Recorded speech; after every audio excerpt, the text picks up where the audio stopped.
नमस्कार, मैं हूं मोहित कुमार साहू और आप देख रहे हैं सुलगते सवाल।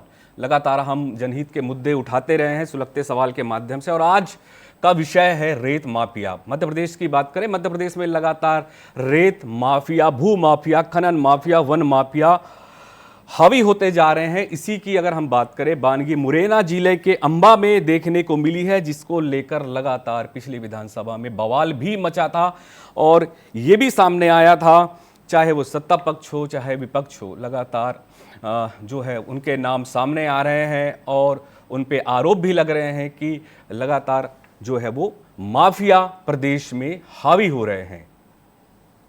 तो आप देख रहे हैं इस बार सुलगते सवाल में माफिया का राज, खासकर मध्य प्रदेश में पूरे अगर हम बात करें, चाहे वो राजधानी क्षेत्र हो जहां पर लगातार भू माफिया सक्रिय हैं और जहां जहां पर नदियां हैं, खासकर चंबल नदी की बात करें, नर्मदा नदी की बात करें, लगातार रेत माफिया सक्रिय हैं और जंगल क्षेत्र की बात करें तो वहां पर वन माफिया लगातार सक्रिय हैं। तो इसकी पूरी आप एक खास रिपोर्ट देखिए टीवी 24 के माध्यम से।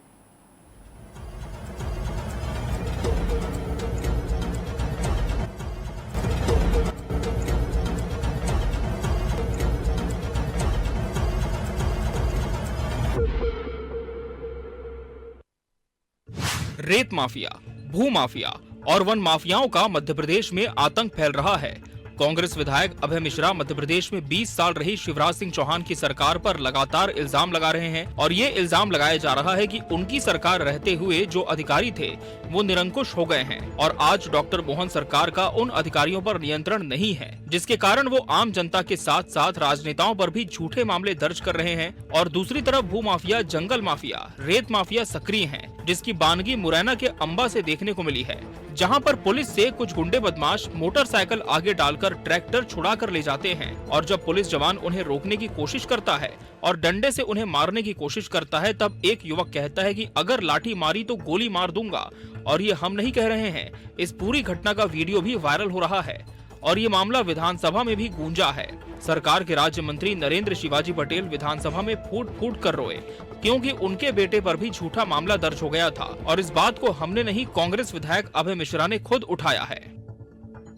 यहाँ पर इतना बेलगाम अधिकारी राज है, 20 सालों में शिवराज जी की सरकार में तैयार हो गया, इतना निरंकुश हो गया, वो किसी को कुछ भजने को तैयार नहीं। आज एक विधायक डरा डरा घूमता है कि इसको कहाँ फंसा दिया जाए। और ये नहीं कि कोई विपक्ष पर, चाहे सत्ता हो चाहे विपक्ष हो, अधिकारी जो कह दे वही सही है। मध्य प्रदेश में जहां सरकार नदियों के गहरीकरण और नदियों के जीर्णोद्धार और रखरखाव, स्वच्छता और बचाव के लिए अभियान चला रही है और जी तोड़ मेहनत कर रही है, तो वहीं भू माफिया, रेत माफिया नदियों को खत्म करने पर तुले हुए हैं और उनकी कोख से रेत निकाली जा रही है। इधर मध्य प्रदेश के बुंदेलखंड में भी सबसे ज्यादा जंगली एरिया है, जहाँ सागर से भाजपा के विधायक शैलेंद्र जैन का कहना है कि रेत माफिया और भू माफिया तो छोड़िए साहब, हम तो वन माफिया से परेशान हैं। ऐसे में विपक्ष ही नहीं, सरकार को सत्ता पक्ष के जो विधायक मंत्री हैं, वो भी सवालिया निशान उस पर खड़े कर रहे हैं। ना केवल रेत माफिया में तो ये जो वन माफिया है, मैं उनके, क्योंकि हमारे यहाँ रेत का उतना बड़ा काम नहीं है हमारी विधानसभा, हम लोग वन माफियाओं से परेशान हैं। कहने का आशय ये है कि जो भी हैं, जो इलीगल गतिविधियों में संलग्न हैं और इलीगल तरीके से चाहे माइनिंग कर रहे हैं, माइनिंग का काम भी हो रहा है, जहाँ जहाँ ऐसे केसेस भी बनते हैं, उनके खिलाफ सख्त कार्रवाई होनी चाहिए। अब जरा इनको भी आप गौर से सुन लीजिए। ये हैं कृषि मंत्री और इनका नाम है इंदल सिंह कंसाना। उनके बयान को सुनते ही आप चक्कर घिन्नी हो जाएंगे और अब सोच में पड़ जाएंगे कि आखिर मंत्री जी बोल क्या रहे हैं। वो तो भू माफिया, रेत माफिया और जंगल माफियाओं का सपोर्ट कर रहे हैं या फिर अपनी ही सरकार को कटघरे में खड़ा कर रहे हैं, या फिर इन्हें कोई जानकारी नहीं है, या फिर इनका भी उन माफियाओं से कोई ताल्लुकात है जिसके कारण उनकी वकालत कर रहे हैं। जरा सुनिए क्या कहा इन मंत्री जी ने। कहाँ है माफिया?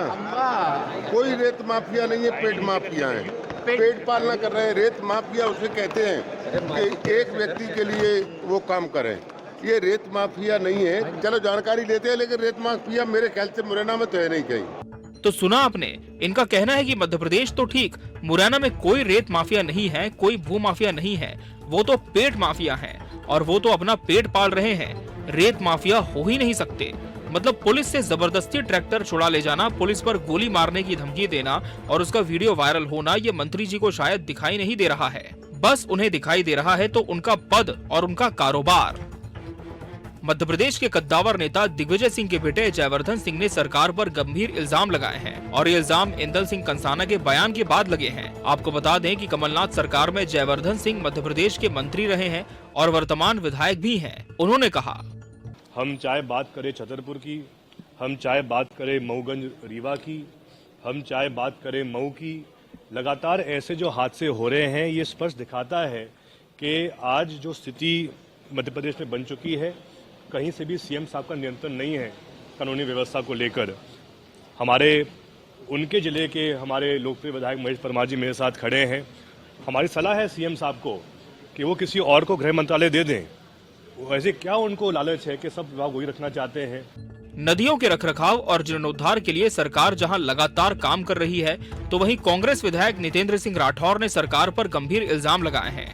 उनका कहना है कि केन बेतवा लिंक परियोजना और इस योजना के जरिए नदियों को जोड़ा जाना था और किसानों को सिंचाई के लिए पर्याप्त पानी देना था, मगर ये सब धरातल पर दिखाई नहीं देता है। बुंदेलखंड में सबसे ज्यादा पानी की समस्या है। सूखे की परेशानी से किसान सिंचाई नहीं कर पाते हैं, तो आम जनता को गर्मियों में पीने के लिए पानी नहीं मिलता है।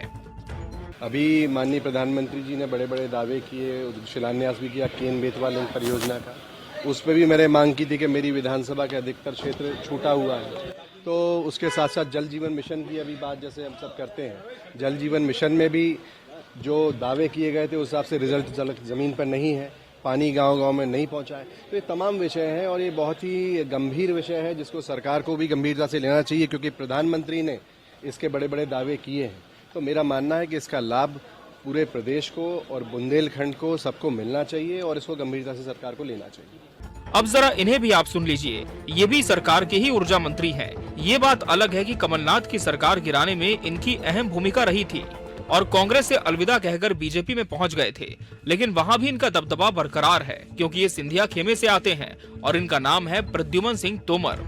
इनकी खासियत है कि ये कभी भी अपने क्षेत्र में जमीनी स्तर पर काम करने लगते हैं, कभी भी नाली सफाई करने लगते हैं तो कभी भी नाले में उतर जाते हैं, मगर ये काम इनका काफी दिनों से रुका हुआ है। हालांकि रविवार को ग्वालियर में सड़क पर साइकिलिंग करते हुए जरूर नजर आए और अब इन्होंने एक नया बयान दिया है। इनका कहना है कि फिर चाहे वो रेत माफिया हो या कोई और माफिया हो, हमारी सरकार ऐसे लोगों के खिलाफ कठोर कार्रवाई कर रही है।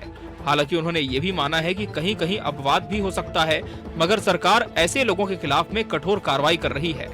हमारी सरकार चाहे वो रेत माफिया हो, चाहे कोई भी माफिया हो, उनके खिलाफ कठोरतम कार्रवाई करती है और उनको नेस्तनाबूद करने का काम कर रही है। अपवाद हो सकते हैं कुछ, पर जो घटनाएं हुई है उन पे हमारी सरकार संज्ञान लेकर के कार्रवाई कर रही है। अब साहब ये समझ में नहीं आता कि एक मंत्री सरकार का कहता है कि सरकार कठोर कार्रवाई कर रही है, तो दूसरा मंत्री फूट फूट कर विधानसभा के अंदर रोता है और तीसरा मंत्री कहता है कि मुरैना जिले में तो ठीक, मध्य प्रदेश में एक भी कोई रेत माफिया नहीं है, ये तो पेट माफिया है जो पेट पाल रहे हैं। ये समझ नहीं आता कि आखिर सच्चाई क्या है। हाँ, हम मानते हैं कि विपक्ष पर इल्जाम लगाया जाता है कि सरकार के लिए गाहे बगाहे विपक्ष हमेशा कटघरे में खड़ा करने के लिए आतुर रहता है, लेकिन अब आपके ही मंत्री आपके खिलाफ में बोल रहे हैं। आखिर माजरा क्या है? कैमरा पर्सन सुशील यादव के साथ GS ठाकुर, TV 24, भोपाल।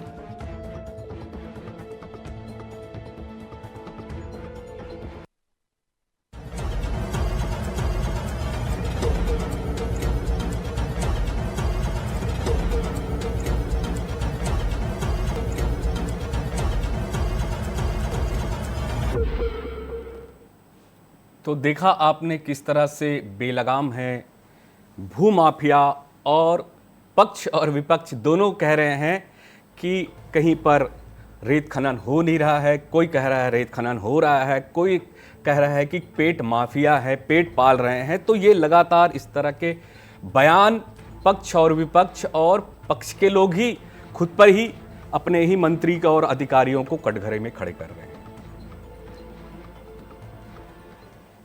अब हम सीधे चलते हैं भोपाल, जहां पर हमारे सीनियर कॉरेस्पॉन्डेंट GS ठाकुर हमसे जुड़े हुए हैं और इस पूरे विषय पर हम जानना चाहेंगे कि मध्य प्रदेश में किस तरह से भूमाफिया खनन माफिया, रेत माफिया, वन माफिया सक्रिय है और सरकार आखिर कर क्या रही है। लगातार वन कट रहे हैं, जंगल तबाह हो रहे हैं। नदियों की बात करें, नदी लगातार सूखते जा रहे हैं। नदी जो है रेत लगातार खनन होने से पानी की जो समस्या है वो आसपास क्षेत्रों में लगातार बढ़ती जा रही है। अभी इस वक्त गर्मी है और गर्मियों में यदि पानी का हम रोक नहीं पाएंगे या लोगों को पानी नहीं दे पाएंगे तो हाहाकार की स्थिति भी पूरे मध्य प्रदेश में दिख सकती है। आइए समझते हैं चीज़ों को जीएस ठाकुर से। बिल्कुल, तो हम समझते हैं कि रेत माफिया किस तरह से आप जो है नदियों को तबाह कर रहे हैं, नाश कर रहे हैं। आप देख सकते हैं बड़े बड़े जेसीबी लोडर के साथ बेखौफ रेत का खनन कर रहे हैं और इसमें कहीं ना कहीं पर तमाम जो बड़े अधिकारी हैं, जो जिम्मेदार अधिकारी जिनको कार्यवाही करनी है, वही कार्यवाही नहीं कर रहे हैं, जिसके चलते जो रेत माफिया है, खनन माफिया है, भू माफिया है, वो बेलगाम हो चुके हैं।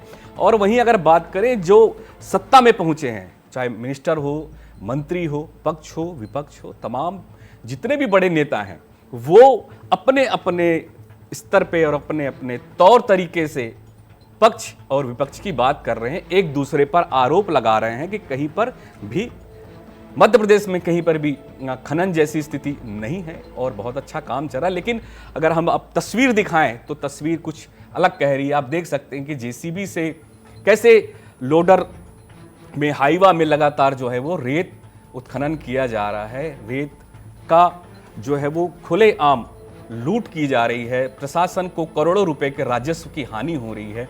लगातार सरकार नियम बनाती है, खनन को लेकर नीति बनाती है, लेकिन क्या ऐसे रेत माफियाओं पर क्या सरकार लगाम लगा पा रही है? क्या सरकार के जो अधिकारी हैं, जिम्मेदार लोग हैं, क्या वे इस तरह के खनन माफियाओं पर कार्रवाई करेंगे? तो सीधे जुड़ते हैं हमारे संवाददाता जीएस ठाकुर से। बिल्कुल, तो अभी हमसे फोनों में जुड़ गए हैं जीएस ठाकुर। जीएस जी, ये बताइए, सबसे पहले लगातार भू माफिया, रेत माफिया, वन माफिया की बातें हो रही है, विधानसभा में मामला गूंज रहा है, पक्ष और विपक्ष एक दूसरे पर आरोप लगा रहे हैं। आखिर मध्य प्रदेश में भू माफिया इतने सक्रिय कैसे हो गए हैं? जी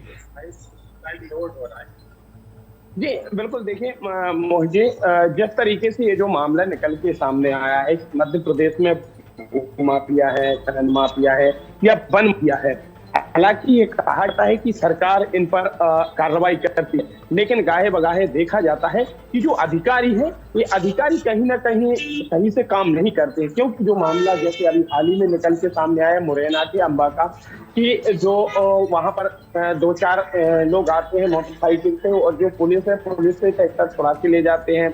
अगर पुलिस उनके लिए रोकने की कोशिश करती है तो कहते हैं कि हम गोली मार देंगे।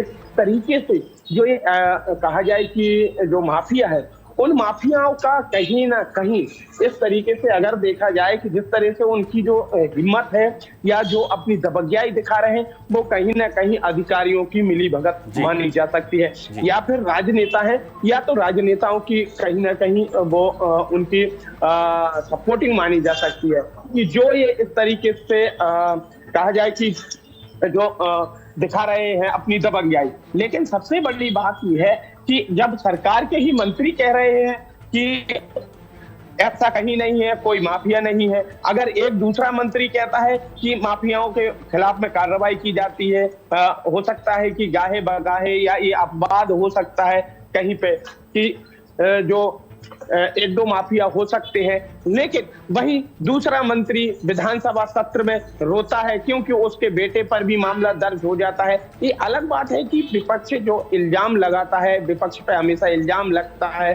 कि विपक्ष तो हमेशा इल्जाम लगाता है, ये वाला इल्जाम लगता है। लेकिन बात तो ये सही है, जिस तरह से शर्मा ने ये मामला, जो अभय मिश्रा ने मामला उठाया कि भू माफिया, खनन माफिया किस तरह से सक्रिय है, ये हम नहीं कह रहे हैं, सरकार के खुद मंत्री भी कह रहे हैं, सरकार के खुद विधायक कह रहे हैं। ये सीनियर विधायक हैं शैलेंद्र जैन जी, जो कि सागर से आते हैं। सागर एक बड़ा संभाग भी है और बुंदेलखंड जगह का विशेष तौर से संभाग है। यहाँ पर वन यानी जो जंगल है, जंगल बड़ी तादाद में है यहाँ पर, और यहाँ पर जंगलों की कटाई चल रही है। तो उन्होंने ये स्पष्ट तौर पर कहा कि जो जंगल है, जंगल में फॉरेस्ट के जो अधिकारी है, कर्मचारी है, जो टीम है, वो टीम नहीं है पूरी। अगर है भी तो उसके पास वाहन नहीं है, हथियार नहीं है कि जिससे वो जो भू माफिया है, जंगल माफिया है, इनको रोक सके। और सरकार है कि अधिकारी है कि विभाग है कि उनके लिए लड़ने के लिए भेज देता है, उनसे दो दो हाथ करने के लिए भेज देता है। तो ऐसे में तो वो पस्त पड़ेंगे। तो उन्होंने मांग की। कुल मिलाकर के कहा जाए कि सरकार पर विपक्ष तो ठीक, पर इन जो मंत्री हैं, विधायक हैं सरकार के, वो खुद इल्जाम लगा रहे हैं। तो ये जो पूरी गेंद आती है, ये इल्जाम की जो गेंद आती है, वो आती है अधिकारियों के पाले में।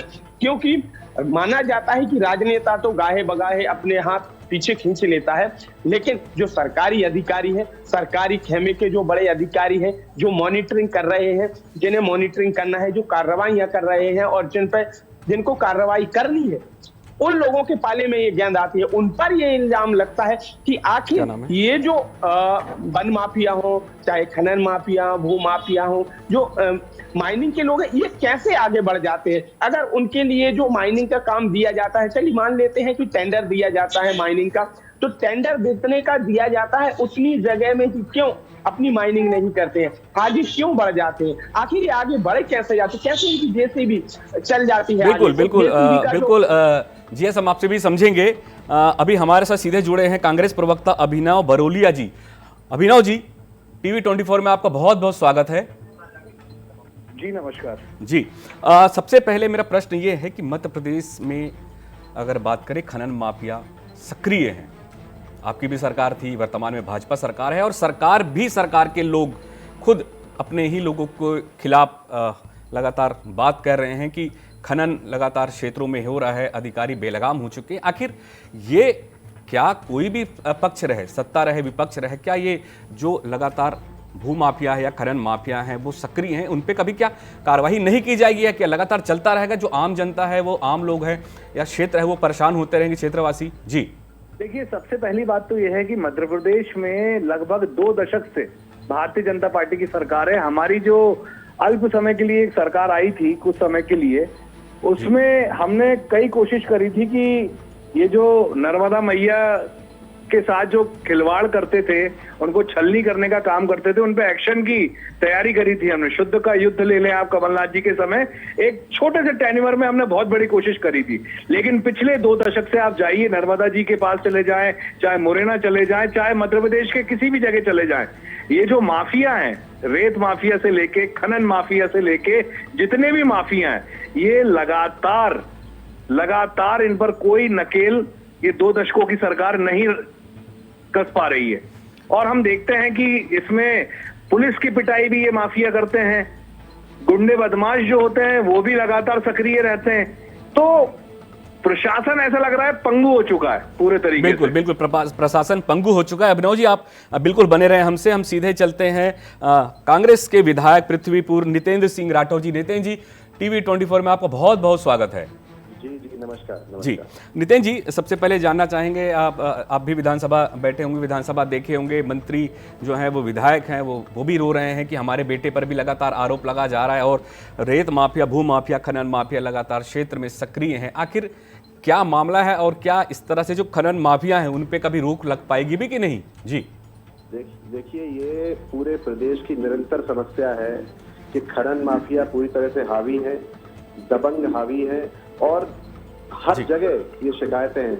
चाहे चंबल का क्षेत्र ले लीजिए, चाहे बुंदेलखंड ले लीजिए, हर जगह भारतीय जनता पार्टी की सरकार है। ये दिखावा करते हैं कि हम इन पर अंकुश लगा रहे हैं, लेकिन हकीकत ये है कि कानून व्यवस्था चौपट है, इनको हर तरह से संरक्षण दिया जाता है, तभी इनके हौसले इतने बुलंद हैं। और मेरा मानना है कि सरकार को इस पर सख्ती करनी चाहिए। यहाँ पे लोगों का रहना दुश्वार हो गया है, हमारा पर्यावरण बहुत ही खतरे में है, और इस तरह से अवैध उत्खनन करने वालों के हौसले बुलंद हैं। निरंतर क्राइम बढ़ता जा रहा है, और कभी भी किसी को भी ये लोग मार देते हैं, इनके ऊपर कार्रवाई नहीं होती। तो मेरा मानना है कि सरकार को गंभीरता से लेना चाहिए, और ये बहुत ही महत्वपूर्ण विषय है, और ये बहुत अच्छा आपने अपने चैनल के माध्यम से चर्चा को किया है।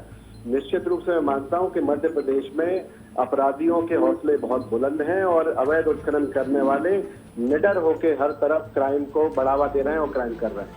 देखिए, आपको सबसे पहले लगता क्या है कि अगर भूमाफिया अगर क्राइम कर रहे हैं या पर्यावरण को खराब कर रहे हैं, पर्यावरण को नष्ट कर रहे हैं, तो ये तो एक नैतिक जिम्मेदारी बनती है, चाहे पक्ष हो, विपक्ष हो या आम जनता हो, उस क्षेत्र में पर्यावरण को जो पर्यावरण खराब कर रहे हैं या नष्ट कर रहे हैं उनको रोका जाए।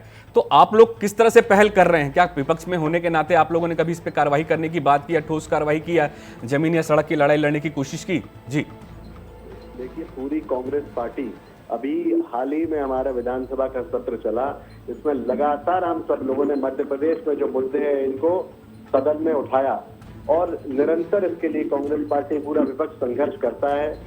पानी की समस्या भीषण समस्या है, उसके लिए हम सब लोगों ने निरंतर वहाँ पे आंदोलन किया।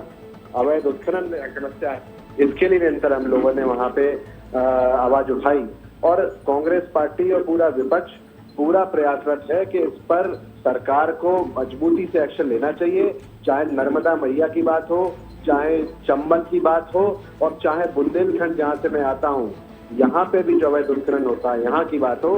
हर जगह जरूरत से ज्यादा अपराध बढ़ रहे हैं और अवैध उत्खनन जो होता है, जो नदियों के साथ छेड़छाड़ होती है, इस पर रोक लगना चाहिए। वन भूमि क्षेत्र में जो कब्जा करके लोग बैठे हैं उस पर भी नियंत्रण होना चाहिए। बहुत ही गंभीर विषय है और पूरा विपक्ष इसको संघर्ष करने के लिए तैयार है, जनता के हित के लिए तैयार है। बिल्कुल, विषय बहुत गंभीर है, लेकिन क्या पक्ष विपक्ष या क्या वो जिम्मेदार अधिकारी हैं इस पर कार्रवाई कर रहे हैं? क्या लगाम लगाने में सफल हो पा रहे हैं?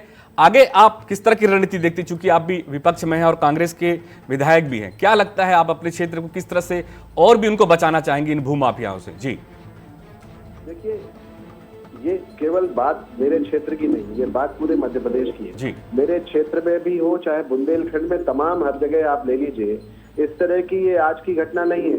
बहुत समय से, जब इसके पहले भी जब शिवराज जी मुख्यमंत्री थे उस वक्त भी निरंतर प्रदेश में शिकायतें आती थी। चंबल की अभी भी कई बार ये बातें इस तरह की निरंतर आती रहती हैं। बुंदेलखंड में छोटी छोटी जगह पर भी अवैध उत्खनन है और कहीं ना कहीं प्रशासन का सहयोग रहता है, सरकार का सहयोग रहता है, तभी इनके हौसले इतने बुलंद रहते हैं। अगर सरकार, जो भारतीय जनता पार्टी की है, अगर ये तय कर ले और मन बना ले कि इन लोगों को, इन अपराधियों को जेल के पीछे डालना और ये कार्रवाइयां रोकनी है, तो मुझे नहीं लगता किसी में ताकत है कि सरकार से लड़ सकता है। लेकिन कहीं ना कहीं संरक्षण प्राप्त होता है, तभी ये लोग, इनके हौसले इतने बुलंद होते हैं। तो मेरा मानना है कि इसमें पक्ष विपक्ष की बात नहीं है, जनता के हित की बात है, हमारे पर्यावरण की बात है। इसके लिए निश्चित रूप से चाहे पक्ष हो चाहे विपक्ष हो, विपक्ष तो अपना काम कर ही रहा है, लेकिन सरकार को भी इस पर सख्ती से कार्रवाई करनी चाहिए और ऐसे लोगों को सलाखों के पीछे डालना चाहिए जो इस तरह का क्राइम करते हैं। बिल्कुल, बहुत बहुत धन्यवाद नितिन जी, आप हमसे जुड़े। बिल्कुल सख्ती से कार्रवाई करनी होगी सरकार को, जो लगातार अवैध उत्खनन कर रहे हैं, पर्यावरण को नष्ट कर रहे हैं, आने वाले भविष्य को खराब कर रहे हैं। सीधे चलते हैं हम जीएस ठाकुर के पास। जीएस, अभी आपने सुना कांग्रेस के विधायक और प्रवक्ता को भी, तो किस तरह से बातें हो रही हैं, लगातार पक्ष विपक्ष की बातें होती हैं, लेकिन क्या हम सबकी नैतिक जिम्मेदारी नहीं है? क्या उस क्षेत्र में जो लोग रह रहे हैं, क्या उनकी जिम्मेदारी नहीं है कि वो अपने क्षेत्र को बचाएं? क्या लोग जन आंदोलन भी कर रहे हैं या आंदोलन कर रहे हैं? अगर नदियों में पानी नहीं रहेगी तो उस क्षेत्र में तो पानी नहीं मिलेगा तो हाहाकार मच जाएगा, जंगल नहीं बचेगा तो पानी भी नहीं गिरेगा। निश्चित रूप से तमाम चीज़ें एक दूसरे से जुड़ी हुई है। अगर पर्यावरण नष्ट होगा या पर्यावरण खराब होगा तो कहीं ना कहीं पर आम आदमी को इसका जो है वो खामियाजा भुगतना पड़ेगा। जी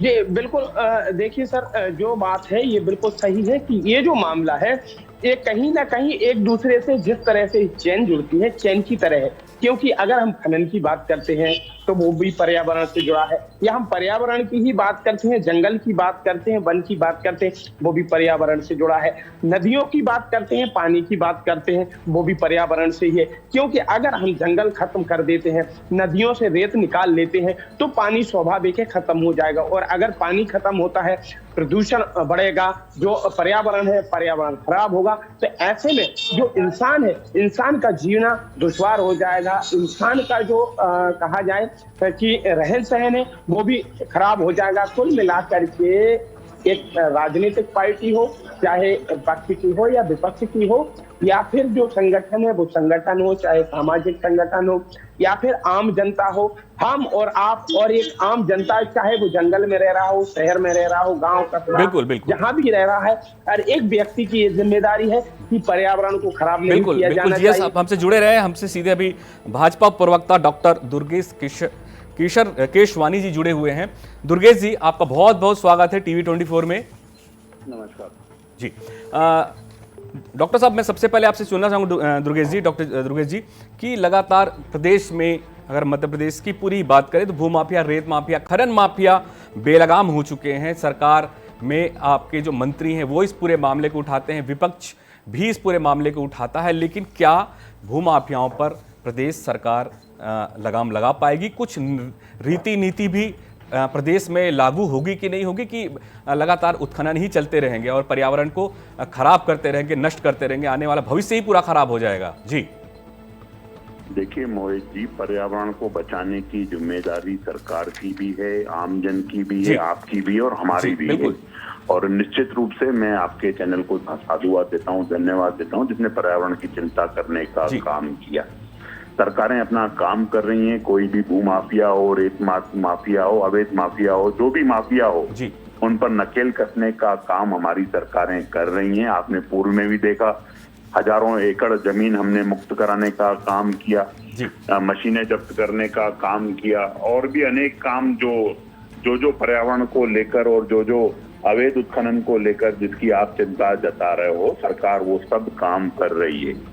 और अभी मैं आपके गब्बर जी को भी सुन रहा था, वरिष्ठ पत्रकार जी को भी, तो उन्होंने भी पर्यावरण को लेकर चिंता जताने की बात की है। तो निश्चित ही हर आदमी का दायित्व है पर्यावरण को बचाने के लिए।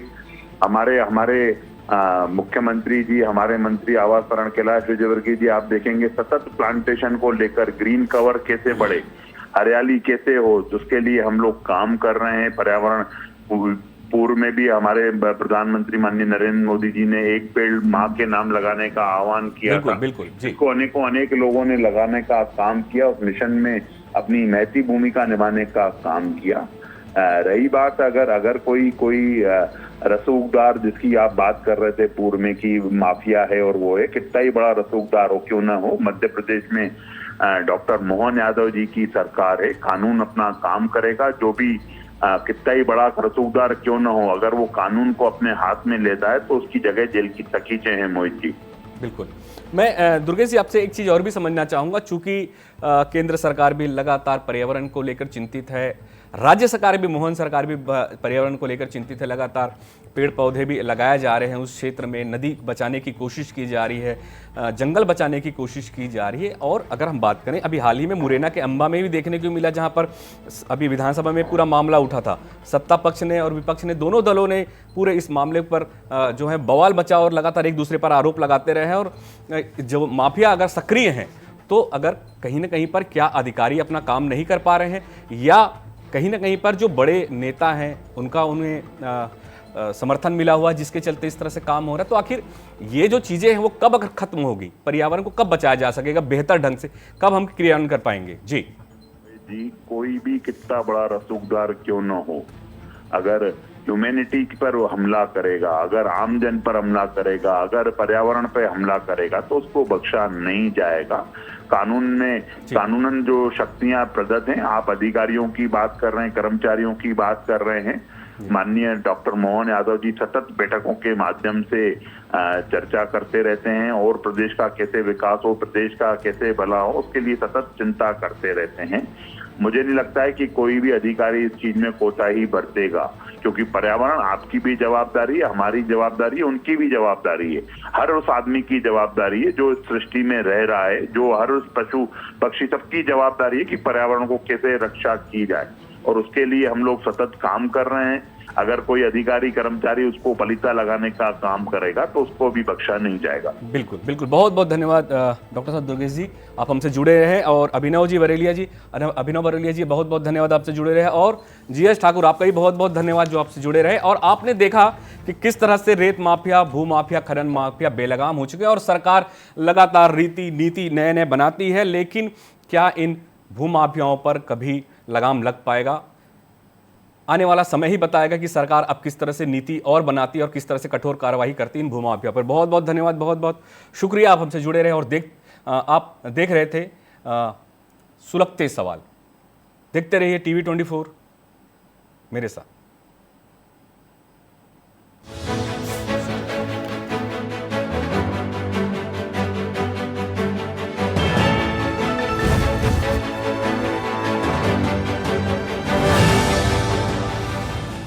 जलम